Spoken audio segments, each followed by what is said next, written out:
اچھے لوگوں کی مثال اس موم بتی کی مانند ہے جو خود تکلیف اٹھا کر دوسروں کو روشنی دیتی ہے۔ اگر تمہیں سجدے کی توفیق مل رہی ہے تو تم سے زیادہ کوئی امیر شخص نہیں ہے۔ غم اور مشکلات صرف اللہ کو بتایا کرو، اس یقین کے ساتھ کہ وہ تمہیں جواب بھی دے گا اور تمہاری تکلیف بھی دور کرے گا۔ انسان جتنا بھی گنہگار ہو، اللہ پاک اس کے لیے دعا کا رستہ اور رزق کا دروازہ کبھی بند نہیں کرتا۔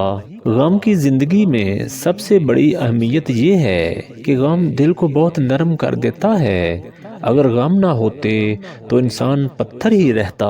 انسان کے 3 حصے ہیں، ان میں سے ایک حصہ اللہ کا ہے، ایک اس کا اپنا، ایک حصہ کیڑوں کا ہے۔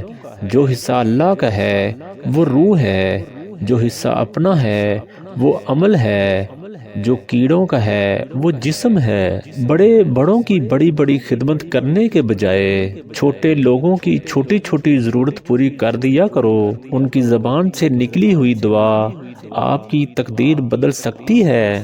جو ایک پیاسے جانور کو پانی پلانے پر بخش دیتا ہو، سوچیں اگر انسان کی مدد کر دی جائے تو اللہ تعالیٰ کتنا نوازے گا۔ اگر گھر میں 3 وقت کا کھانا بن رہا ہے، مہمان بھوکا نہیں جا رہا، ضرورت مند کی مدد ہو رہی ہے اور اولاد کو تعلیم مل رہی ہے تو آپ امیر ترین انسان ہیں۔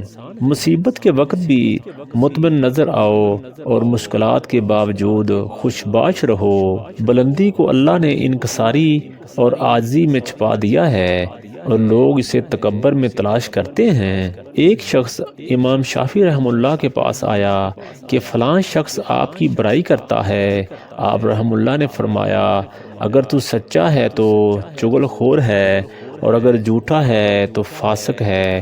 اس پر وہ شرمندہ ہو کر چلا گیا۔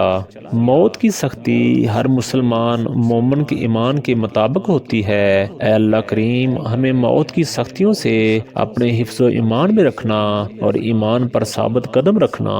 لوگوں کے عیبوں سے اس طرح غافل ہو جاؤ جیسے سوتے وقت تم دنیا سے غافل ہو جاتے ہو۔